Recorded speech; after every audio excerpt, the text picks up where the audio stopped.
बिस्मिल्लाहिर्रहमानिर्रहीम। नाज़रीन अस्सलाम वालेकुम। आप देख रहे हैं साबिर शाकिर यूट्यूब चैनल। आज है जनाब इस वक्त 2 और 3 फरवरी की दरमियानी शब और दिन है जनाब आज, यानी कि अगला दिन ही बोल देते हैं। दिन मंडे का है। वीकेंड आपने मना लिया, छुट्टियां मना ली, तो मंडे स्टार्ट होने वाला है। लिहाजा आज सर आपके साथ 2-3 चीज़ें डिस्कस करते हैं। ख़बरें अच्छी हैं और ख़ास तौर पे सबसे पहले तो पाकिस्तान के लिए एक बहुत बड़ी ख़बर है, बहुत अच्छी ख़बर है। जो मैच्योर होना थी वो हो गई है इंशाअल्लाह अज़ीज़। और पाकिस्तान के जो दुश्मन थे, दुश्मन नंबर 1 उसका और दुश्मन नंबर 1 के सरबराह जो हैं वो बहुत परेशान हैं और उनकी लैदे शुरू हो गई है। हाँ, मेरा इशारा भारतीय वज़ीर आज़म नरेंद्र मोदी की तरफ है। उनका जनाब सत्यानाश हो गया उनके अपने मुल्क में ही, और कैसे हुआ है इस वक्त वो इंतहाई क्रिटिसाइज़ उनको किया जा रहा है और अपने ही ज़राए इब्लाग़ का निशाना बने हुए हैं, ज़ेर अताब हैं वो। उसकी रीज़न ये है कि पाकिस्तान आहिस्ता आहिस्ता आगे की तरफ बढ़ता जा रहा है और मोदी सरकार जो उसने मॉडल एक तराशा था इंतहा पसंदी का, दहशतगर्दी का, वो उसका क्रियाक्रम हो रहा है। आपको याद होगा कि एक केस पाकिस्तान के ख़िलाफ़ तैयार किया गया था, एफआईआर दर्ज करवाई गई थी, सादा ज़ुबान में बताता हूँ, फैटफ में, फाइनेंशियल एक्शन टास्क फोर्स में, फैटफ में करवाई गई थी। काफ़ी मुसीबत में था पाकिस्तान, नवाज शरीफ साहब के दौर में ये काम हो गया था और उसमें नवाज शरीफ साहब का भी काफ़ी किरदार था, यानी कि उनकी हुकूमत का। उसकी रीज़न ये है कि जब आप ख़ुद अपने ही अफ़वाज पाकिस्तान पे और अपने ही इदारों पे और अपने ही इंटेलिजेंस एजेंसीज़ पे इल्ज़ामात आयद करना शुरू कर दें और वो भी ऐवान इक़्तिदार में बैठ के, और कभी डॉन लीक्स आए और कभी सिरिल अलमेडा को इंटरव्यू दिया जाए, कभी सज्जन जंदाल को बुलाकर मशवरे दिए जाएँ और ये कहा जाए कि ये होने वाला है, और जब ये कहा जाए कि जनाब हमारे इदारे हमारे ख़िलाफ़ हैं, तो फिर दुश्मन को भी मौका मिलता है और दुश्मन के ही नुमाइंदों को अगर आप मैसेज देंगे तो ज़ाहिर है फिर यही होगा। फैटफ में हमारे ख़िलाफ़ एफआईआर दर्ज करवाई गई थी और हम पे इल्ज़ाम था कि जनाब हमारी इकॉनमी जो है वो टेररिस्ट एक्टिविटीज़ हो रही हैं, इकॉनमी में हमारा सिस्टम ठीक नहीं है, इकॉनमी का फाइनेंशियल सिस्टम ठीक नहीं है, दहशतगर्द तंजीमों को, इंतहा पसंद तंजीमों को बाहर से भी इमदाद आ रही है और ग्रांट्स आ रही हैं और अतियात आ रहे हैं और यहाँ से भी पाकिस्तान से भी जनरेट हो रहे हैं दूसरे मुल्क में, दूसरी दुनिया के दूसरे ममालिक में। तो ये एफआईआर थी और ये कहा गया कि जनाब ये देखें प्राइम मिनिस्टर, आपको याद होगा कि कुलभूषण यादव का जब मुकदमा चल रहा था आलमी अदालत इंसाफ में, तो जो सबसे इम्पॉर्टेंट चीज़ इस्तेमाल की गई पाकिस्तान के ख़िलाफ़ इंडिया के वकील ने, कुलभूषण यादव के वकील ने, वो ये था जनाब के वहाँ के तो जनाब वज़ीर आज़म ये बात कह रहे हैं, पाकिस्तान के वज़ीर आज़म, साबिक़ वज़ीर आज़म नवाज शरीफ साहब ये ख़ुद कह रहे हैं कि जनाब पाकिस्तान में क्या क्या हो रहा है, पाकिस्तान में एजेंसीज़ क्या करती हैं, इंटेलिजेंस एजेंसीज़ क्या करती हैं, वहाँ के इदारे क्या करते हैं, वहाँ की सुप्रीम कोर्ट्स क्या करती हैं। वो तो ये हुआ कि काउंटर आर्गूमेंट दिया पाकिस्तान की तरफ से वकला ने कि जनाब ये जिस शख्स को मोतबर जान के इंडिया जो है वो उनकी मिसालें दे रहा है, उनकी स्टेटमेंट्स दे रहा है, उनको डिस्क्वालीफाई करार दिया जा चुका है, उनको जेल हो चुकी है। तो ये था और उसी तनाजुर में जनाब पाकिस्तान के ख़िलाफ़ फैटफ में एफआईआर थी और मुसलसल 3-4 साल से पाकिस्तान अपनी सफाइयाँ दे रहा था।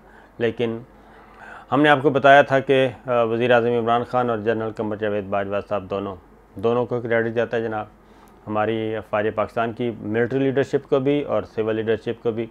दोनों ने बड़ी तगोदो की, बड़ी जद्दोजहद की। एक तो हमारा सिस्टम ठीक किया, इकोनॉमी का system, banking system, financial system, ये ठीक किया और इक़दामात उठाए, नेशनल एक्शन प्लान पे अमल किया और साथ ही साथ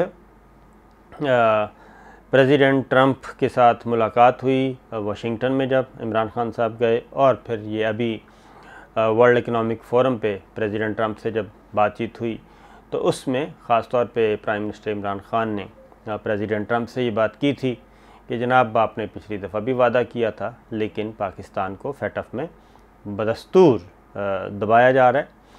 इस बार ये हुआ कि प्रेसिडेंट ट्रंप ने फिर अपने नीचे हिदायत दी और प्राइम मिनिस्टर और फॉरेन मिनिस्टर के सामने उन्होंने अपने जो नीचे सबॉर्डिनेट्स थे उनको बताया मुतालिका हुकाम को कि जनाब ये क्यों नहीं हो रहा, पाकिस्तान को क्लियर क्यों नहीं किया जा रहा।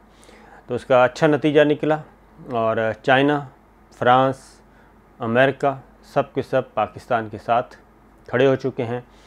और अब हमारे पास जो इत्तलात हैं वो ये है कि इंशाअल्लाह अज़ीज़ पाकिस्तान FATF में ग्रे लिस्ट से निकल जाएगा। इसी महीने उसका बाकायदा तौर पे एलामिया जारी होगा, क्योंकि हेयरिंग हो चुकी है। पाकिस्तान अपने तमाम इक़दामात से आगाह कर चुका है। 25 में से गालिबन 19 इक़दामात प्लस ज़ाहिर किए गए हैं, ओके किया गया है। FATF की जो हेयरिंग हुई थी उसमें चाइना में हुई थी, उसमें उन्हें तसल्ली बख्श बल्कि अप्रिशिएट किया गया था, और 6 अभी हदफ रहते हैं तो वो हो जाएंगे। तो पाकिस्तान ग्रे लिस्ट से निकलने जा रहा है और इसका अंदाज़ा हो गया है भारत को भी, उनको भी अंदाज़ा हो गया कि पाकिस्तान अब ग्रे लिस्ट से निकल रहा है। उसकी रीज़न ये थी कि पाकिस्तान के ख़िलाफ़ ये ताने बाने बुने इसलिए गए थे कि पाकिस्तान का नाम ग्रे से ब्लैक लिस्ट में डाला जाएगा, और जब ब्लैक लिस्ट में होता है तो उस पर फिर इक़्तिसादी पाबंदी आयद कर दी जाती हैं उस मुल्क पे, और वो तिजारती लेन देन, सरमायाकारी, हर तरह की इकोनॉमी का सत्यानाश हो जाता है। वो यूँ समझें कि उस मुल्क को ब्लॉक कर दिया जाता है। बिल्कुल ऐसे कोई कंपनी हो तो उसको ब्लैक लिस्ट करार दे दिया जाए तो ज़ाहिर उसके साथ कोई भी बिज़नेस नहीं करेगा, कोई इन्वेस्टमेंट नहीं करेगा, कोई लेन देन नहीं करेगा, ना कोई चीज़ आएगी ना कोई चीज़ जाएगी। जो कुछ भी आएगी वो इनडायरेक्ट आएगी, स्मगल होके आएगी, इस तरीके से अनफेयर मीन्स। और डॉलर का रेट जो है हमें एक दफ़ा बताया था, इन कैमरा ब्रीफिंग थी, तो उसमें हमें बताया गया था कि अगर FATF में खुदा न खास्ता ब्लैक लिस्ट में जाता है पाकिस्तान, तो यहाँ पे जो डॉलर है जो इस वक्त 154 का है वो 500 तक जा सकता है, 500 रुपये का एक डॉलर।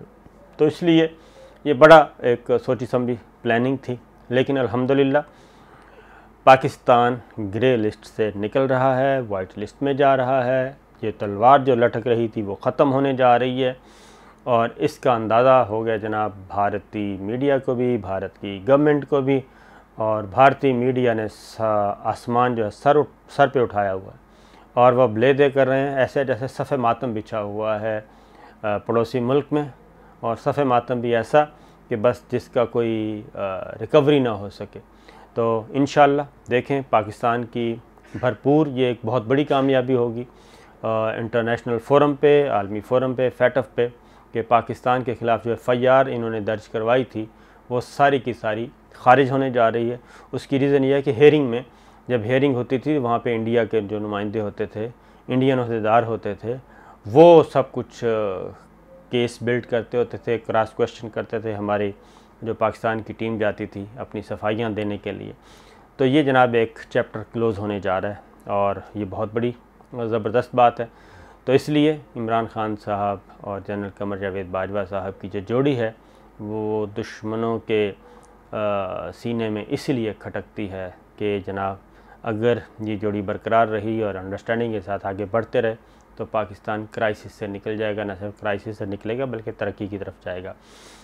ये चीज़ है। दूसरा मैं एक आपको बता दूं कि मलेशिया जा रहे हैं जी वज़ीर आज़म इमरान खान, और वहाँ पे जो सबसे बड़ा एक जो हमारी इतलात हैं वो ये है कि पाकिस्तान से मैन पावर जल्द ज़्यादा से ज़्यादा स्किल्ड और नॉन स्किल्ड मैन पावर जो है वो कोशिश की जाएगी। वज़ीर आज़म इमरान खान महातिर मोहम्मद से कहेंगे तो उसके लिए हमें स्पेशल अपॉर्चुनिटीज़ दी जाएँ पाकिस्तानियों को, ताकि पाकिस्तानीज़ यहाँ पे आएँ और यहाँ पे अपने मलेशिया की तरक्की के लिए, मलेशिया के सिस्टम में उसको मुस्तहकम करने के लिए अपनी सलाहियतें यहाँ पे सलाहियतों का लोहा मनवाएं, क्योंकि पाकिस्तानी पूरी दुनिया में जहाँ जहाँ मौजूद हैं वो अपनी सलाहियतों का लोहा मनवा रहे हैं। तो पाकिस्तान की कोशिश होगी वज़ीर आज़म इमरान खान की कि महातिर मोहम्मद से ये बात करें कि हमारी मैन पावर अफरादी क़ुव्वत जो है वो ज़्यादा से ज़्यादा मलेशिया लाई जाए, क्योंकि उसकी रीज़न ये है कि जनाब कोलालमपुर समिट जो होनी थी उसमें आपको पता है कि सऊदी अरब और अमेरिका और कुछ यूएई इन्होंने कुछ हर्डल्स क्रिएट की थी, जिसकी वजह से पाकिस्तान उसमें शरीक नहीं हो सका था। और उसमें जो इत्तलात थी वो ये थी कि जनाब अगर ये ऐसा कुछ किया गया तो फिर हम पाकिस्तान की जो मैन पावर है, अफरादी क़ुव्वत है सऊदी अरब और इन कंट्रीज़ में, उनको हम वापस भेजेंगे। तो अब कोशिश की जा रही है, पाकिस्तान अपनी मुतबादल राहें तलाश कर रहा है ताकि ये सऊदी अरब के साथ हमारे ताल्लुकात बहुत अच्छे हैं, तारीख़ी हैं, यूएई के साथ भी वो बरकरार रहें और इस दौरान कोई जो एक होता है कि ब्लैक मेलिंग का अंसर वो भी ख़त्म हो। और यही कुछ किया जाएगा, क्योंकि जो ओवरसीज़ पाकिस्तानीज़ हैं वो जहाँ जहाँ काम करते हैं वो ज़र मुबादला बहुत भेजते हैं बाहर से। जितनी भी अपनी अर्निंग है वो अपने इधर पाकिस्तान भेजते हैं अपने प्यारों को, वो आती है फ़ॉरेन करेंसी के रूप में, डॉलर्स के रूप में। और उससे पाकिस्तान की गवर्नमेंट पे, पाकिस्तान पे जो ज़र मुबादला लेने के जो हैं प्रेशर वो कम होता है ऑटोमेटिकली। पाकिस्तानी वो बिलियंस ऑफ डॉलर्स में होता है जो ओवरसीज़ पाकिस्तानी भेजते हैं। और अगर मलेशिया में भी स्पेशल पैकेज मिल जाता है पाकिस्तान को अफरादी क़ुव्वत के हवाले से, तो इससे बहुत बड़ा फ़ायदा होगा पाकिस्तान की इकॉनमी को भी और पाकिस्तानियों को भी, क्योंकि खुशहाली तो आएगी, ज़र मुबादला भी आएगा। और अगर स्किल्ड और नॉन स्किल्ड लेबर हमारी और दूसरे लोग हमारे बाहर जाते हैं जो कि दीगर कंट्रीज़ में जा रहे हैं, वो भी फ़ायदा उठा सकेंगे और एक प्रेशर ख़त्म होगा। मलेशिया बेहतर है, कदरे बेहतर है, क्योंकि वो सिटीज़नशिप भी देता है, शहरियत भी देता है और वहाँ पे आपको प्रॉपर्टीज़ ख़रीद सकते, सब कुछ ख़रीद सकते हैं। तो ये एक संग मील होगा जनाब। और इंशाअल्लाह तो अब तक की ये ख़बरें थी। इंशाअल्लाह अगली वीडियो में मज़ीद कुछ ख़बरें लेकर आएंगे। इजाज़त दीजिए, अल्लाह हाफ़िज़।